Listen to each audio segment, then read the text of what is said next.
Alright guys, here we go. What's up Twitch? What's up YouTube? This is Ask Kallibur episode 4? Yeah, episode 4 I think. So here we go. Question number 1 guys. And if you guys are interested in Ask Kallibur, you can ask any question you want in E7 Discord. Or in my Discord channel in the E7 help section. You can also ask in the question in YouTube. You can also ask it on Twitch. It's easier if it's like it's in Discord or on a YouTube comment for I can remember it and go back to it. But here we go guys, here we go. If you guys want to say hi YouTube, go and say hi YouTube. Who should I throw a lifesteal set on? So this is a very, very common question I get, guys. I get this question a lot. You know, who should I throw my first lifesteal set on? And honestly, it doesn't really matter who you throw it on. It does and it doesn't. Like, there's certain characters that are really good with lifesteal sets, but especially beginner game guys, beginning, you pretty much want to throw your first lab set on your first DPS, and you want to throw your lifesteal set on your second DPS. Granted, where the stats go kind of matters, but still, like, that's going to help you a ton, because those are your first 2 strong pieces of sets you can get. Other than that, like, characters to throw lifesteal on, Moonlight Kin's one, Assassin Cartuja, Violet's another. Anybody that has like a counter set to them is really good. You know, Lorena really shines with a lifesteal set in the Abyss. I like lifesteal set on Abyss characters. If you're using a character in the Abyss and you have a lifesteal set on them, they're gonna get so much farther in the game, guys. They're gonna get so much farther because your healers don't have to work quite as hard. So yeah, anybody you can get a lifesteal set on, it's pretty much good. Sets in this game are kind of in a weird place, especially at the beginning. Trying to match up sets is okay at the beginning, but like if best in slot's an attack set, but you got a lifesteal set on somebody, you're not doing it wrong. You're not doing it wrong. It's still pretty good. So don't think just because you aren't running a destruction set, a speed set, you know, that your lifesteal set's not going to cut it. I've had lifesteal sets that took me all the way up to 180 speed on a character. So, you know, just you know, throw the lifesteal sets on who it's working with. They're really good for Abyss characters, really good with people in PvP too, in Guild Wars too. So that's my recommendation on lifesteal, man. Soul is good for lifesteal. Yeah, lifesteal set actually has really good round stats too. So just to point it out, if you got a character that has any type of debuff on them, the lifesteal set that you get from the Abyss is gonna have effectiveness on there, is gonna have speed, critical hit, it's gonna have attack on there, it's gonna have health on there. It has really, really well-rounded stats. So just keep that in mind. The stats are good usually, and depending on where they roll. All right, question number 2. What main stat should I have on my boots for Angie? So most of the time you can run your Angie in the front line with a health set boots.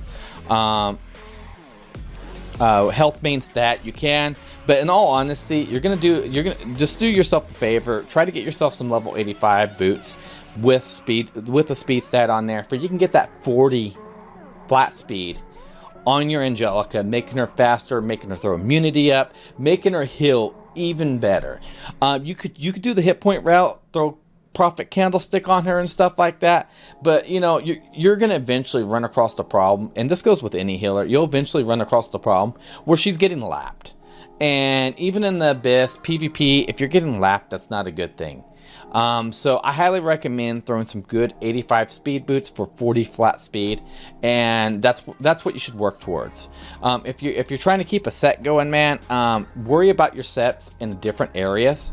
Don't lock yourself down on boots and be like, well, I can't complete my set that way. Well, maybe you can do a speed neck, maybe you're doing a speed set, maybe you can complete the set somewhere else and have 2 broken pieces just where you can have speed boots. That's an option.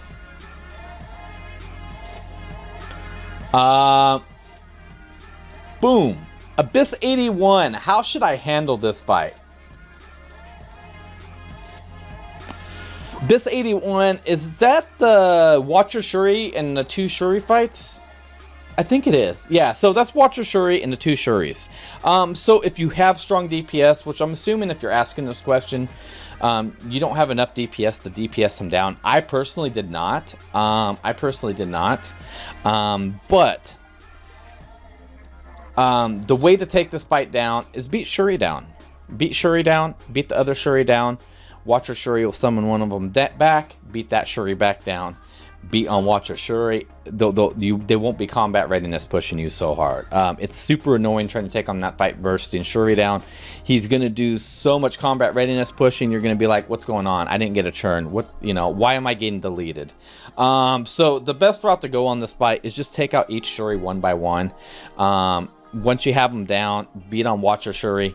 Once Watcher Shuri summons the other Shuri up, beat that Shuri down, beat on Watcher Shuri again, rinse and repeat until the fight's over. That's the easiest way to explain that one. Cecilia, what stats should I aim for? So PvE wise, I'm not 100% sure. She probably still wants to be speedy and tanky, but for PvP, I think I ran across a 230 speed Cecilia in Guild Wars the other day, and that was just completely blew me away. So yeah, I'm gonna say speed set. Get her with some good speed, hit points, and effectiveness. Make her super tanky, make her super fast, and she's gonna be super annoying. And if you can get a fast enough one, maybe you can be that person in Guild Wars that outsped my other units and made me cry and just destroyed my hopes and dreams of winning 3 matches. So yeah, I would definitely aim for speed and hit points, guys. Speed and hit points on Cecilia is amazing. If you can get her somewhere in the 200 range, that's just fine. You don't have to be you don't have to try to like push like 240, but I mean, if you can, you can. Who is better, Sez or Vildred for selective summons? I get this question quite a bit. The Sez and Vildred fight is on like Donkey Kong.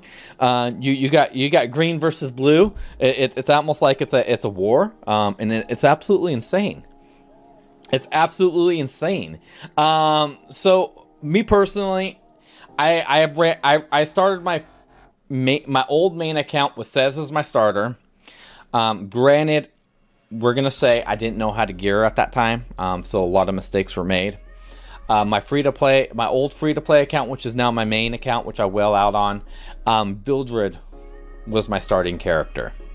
Vildred had an easier time progressing on that account than Sez did. Sez was good at the beginning. He fell off. I never picked him back up. So I'm gonna say Vildred is probably better to start off for. But Sez is not a bad option. Sez is not a bad option. I think Sez is just as good. I think Sez just takes a little bit more love than Vildred does for a starter set to get going. But I think Sez is just as good. And Sez, okay, so keep this in mind. Vildred can work in almost all content. He can work in Abyss. He can work in Vildred can work in Abyss. He can work in raids. He can work in labs.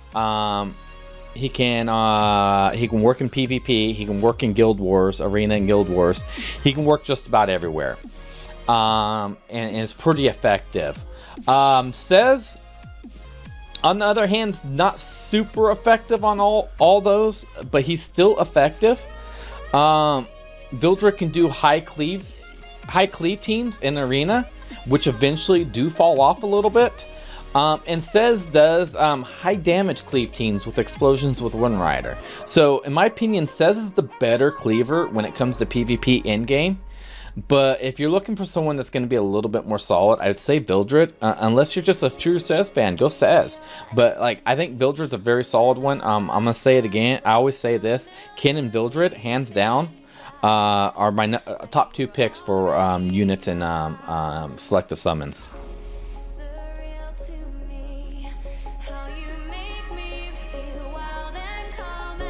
I did not get dizzy this time. Or, I did not get dizzy. Is this going to hurt my game? Honestly, the dizzy meta is pretty strong right now. The dizzy meta is super strong right now. And I don't think it's going to hurt your game. I think it's just going to force you to play a little bit different. Maybe a little bit more like running Destina to clear debuffs when it comes to PvP.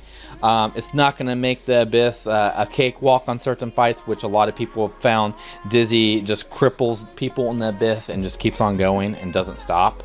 So I don't think it's going to hurt you. It sucks that you didn't get Dizzy. It really sucks you didn't get Dizzy, but it's in the long run, all content to this point's already been cleared without Dizzy. So not having Dizzy, it's still clearable. Is it unfortunate? Yeah, she has really good debuffs. She really does. But, you know, you can still going to be able to do content just as fine. You're going to still be able to combat against Dizzy in the arena and Guild Wars and all that. All right, question number, I'm not sure what number this is. What, 1, 2, 3, 4, 5, 6, 7. Question 7. Which Soulweavers should I use in this game? So the top Soulweavers in this game right now is Angelica, Tamarine, Acades, and Destina. They are the #1 attainable Soulweavers you can get in the game. 100%. Rin is pretty good. Lots is decent. But yeah, you pretty much, if you have Angelica, Acades, Destina, and or Tam, you're in pretty good shape. Yeah, you're in pretty good shape with those ones. I mean, Deanne, yeah, Deanne, it's been a while. But yeah, those are the top Soulweavers. If I was to rate them, Angelica's gonna make the Abyss super easy if you can time her immunity bubbles. If you can throw immunity up, you can avoid a lot of mechanics and a lot of fights. Acades is able to remove debuffs from you super quick. She's also really good at throwing invincibility. Is it invincibility on somebody? Yeah, invincibility. And Destina is really starting to shine a little bit when it comes to PvP, but she's perfectly good in PvE too. I've ran double Unity set on her, or ran Unity on her before, and she just was Celestine, and she just does massive healing with that. PvP wise, if you do like high effective resistance Destina, you're in good shape. Other than that, like, those are really good ones. If you need an attack buffer and you don't have Tamarine, Hazel's really good too. But yeah, those are pretty good. Like, Angelica's really good, Acades is really good, Destina's really good, Tamarine's just a great dispeller, buff stripper, cleanser and dispeller, and she can also give you an attack buff, which is really cool. So yeah, those are really good Soulweavers in this game. I don't have Angelica, Acades, Destina. Who should I use? Don't have Angelica, Acades, Destina. Who should I use? So those are usually the top 3. Tam's also in there. I'm assuming don't have Tam either in this question. What's this next question? Hold up. Let's see what the next question is. Okay. Okay, so we'll break it down. We'll break it down real quick. Lots is pretty decent. Rin's pretty decent.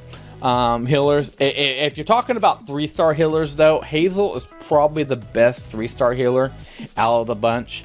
Especially if you can run a fire unit on your team. If you have a fire units are going to be super strong with Hazel, especially after she gets her specialty change.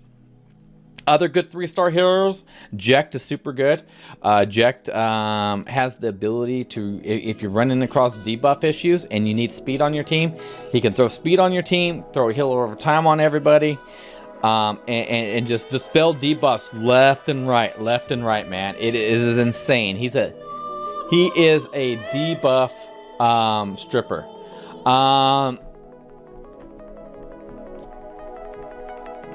4 stars, Rin's really good. Defense break dispeller. Random buffs. Runner with Prophet Candlestick on the front line. Let her take hits. Reset her cooldowns. Boom. She throws more buffs up. Really good. Lots falls off. And Doris is a 3-star ML worth pointing out too. Both Lots and her fall off just for the very reason. When you run into fights where it's unbuffable, like Lots, like you have to time your heal over times, and those buffs around those, and it's very difficult to make them work. Are they solid? Yes, they're going to do most content, but the minute you run across something that's unbuffable, where you're unbuffable, like the top left raid boss, you're just going to be scratching your head and going, why did I put, like, this is annoying. So yeah, that's unfortunate. I really wish those two would shine a little bit more. But Lots is a great CR pusher too on top of that. I used Lots for a long time on my main account as a beginning character. Misty Chain's a pretty good healer, to be honest. Aether is worth pointing out too. Aether's a decent healer. Not super top tier, most definitely not. Aether takes a little bit of investment that you probably don't want to put into Aether. But if you're struggling for a blue unit for Wyvern 11, Aether can work for you. Angelica Aether combo is actually pretty popular on that. Thoughts on Destina being the next banner? So that's pretty cool to bring in Destina back, if they bring in Destina back. And my thoughts on her, she's really good. It's gonna be really annoying to see more people with Destina, because it's kind of nice that like a whole bunch of people don't have her right now. So you're not seeing her as often in PvP. Because she's really annoying in PvP. You can get her hit points so high up there, you can get her effective resistance so high up there, and she's just one of those characters like in Guild Wars and Arena Defense that just annoys the crap out of you. Oh my gosh. So yeah, my thoughts on her, she's a solid unit. I actually used Destina from level 1 in the Abyss to all the way to level 80, and then even into some of the higher 80 ones I even used her. So Destina's a solid character. She just got hate on at the beginning. And if they give her a buff, it's gonna be interesting. It's gonna be interesting. Let's see here.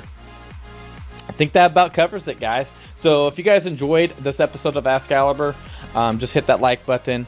Follow me, you know, whatever works. But we will be sticking around here on Twitch.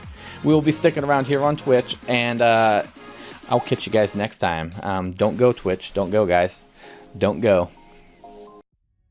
Don't forget to like and subscribe if you enjoyed the video, guys. I'm always doing some sort of content. Don't forget to follow me on Twitch TV. Don't forget to follow me on Twitter or Discord. All those links are below. You guys have a great day. Thank you for watching.